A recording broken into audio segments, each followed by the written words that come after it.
Hello সবাইকে welcome back to my YouTube channel. তো ready হয়েছে, বুঝতেই পারছো কিছু ফাংশন আছে বা কিছু একসাথে আজকে দুটো ফাংশন আছে। এক হচ্ছে অন্নপ্রাশন আর এক হচ্ছে অ্যানিভার্সারি। যাই হোক, এই ব্লগটাতে তোমরা অনেক কিছুই দেখতে পারবে, শুধু সঙ্গে থাকো আর দেখতে থাকো ভিডিওটা। আমি স্কুল থেকে আজকে ডিরেক্ট বাড়িতে চলে এসেছিলাম, তো বাড়িতে এসে রেডি হয়ে নিয়েছি আর ও চলে এসেছিলো, রেডি হয়ে গেছি, সবাইকেই দেখাচ্ছি। এখন আমি, মা আর ও তিনজন বেরোচ্ছি। এই যে মা ফুল রেডি আর এই যে বাবা রেডি লুঙ্গি পরে। আসলে বাবা যাচ্ছে না, তাই বাবার ওপর লুঙ্গি পরে দাঁড়িয়ে আছে, আমরাই যাচ্ছি। প্রেস্টিজে পড়ে গেছে পুরো। এই যে আমার বরমশাই, টাকা একটু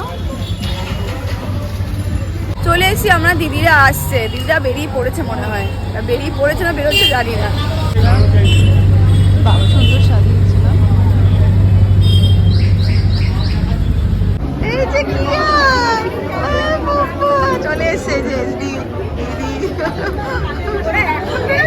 হ্যাঁ, ও বাবা কি ভালো লাগে দিদিটাকে,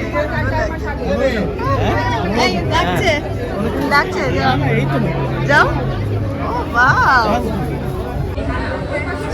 এখন খাওয়া দাওয়া চলছে। আরে বাবা, চেনা পরিচিত সব মুখ দেখতে পাচ্ছি আমরা।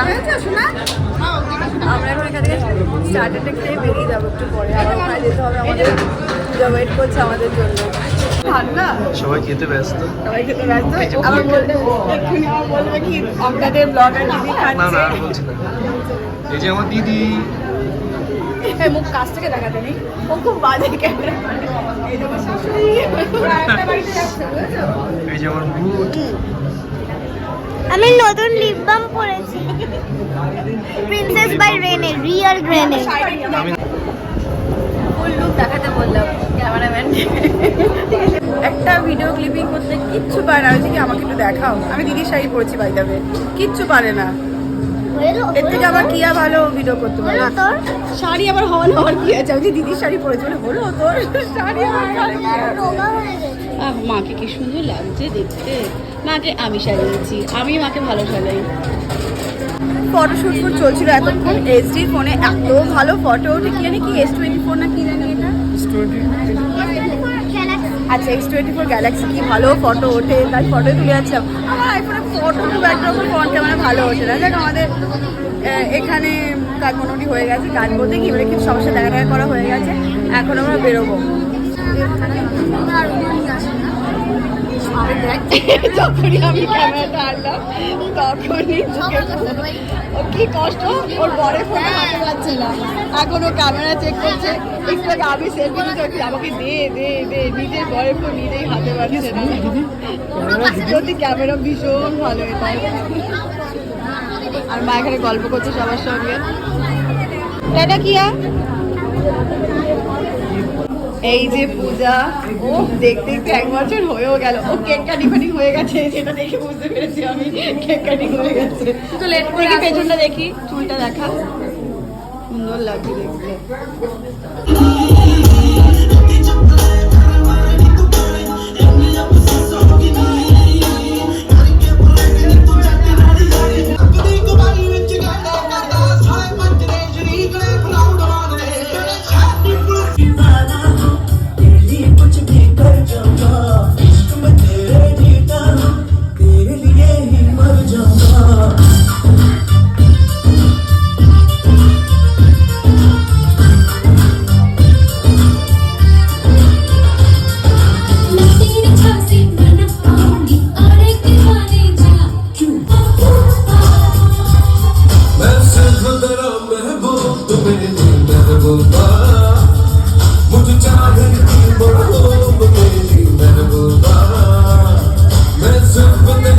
নিচে সব নাচানাচি করছে, আমাকে পূজা কিছুতে ওপরে আসতে দিচ্ছিল না, তুই থাকবি, তুই আরো দেরি করে খাবি।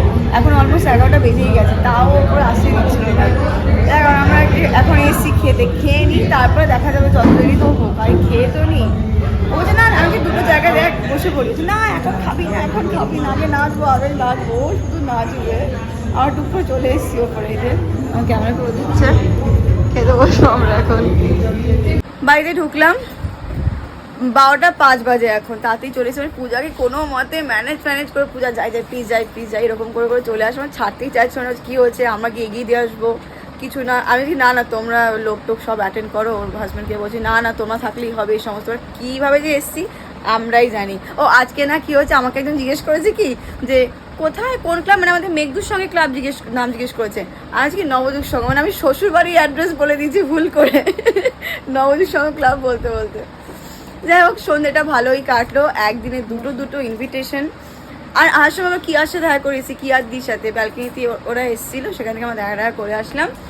চলো আজকের ব্লগটা এই পর্যন্তই, এখানে এন্ড করছি। দেখা হচ্ছে নেক্সট ব্লগে, ততক্ষণ সবাই ভালো থাকো, সুস্থ থাকো, হাসি খুশি থাকো, সবাইকে হাসি খুশি থাকো, টাটা।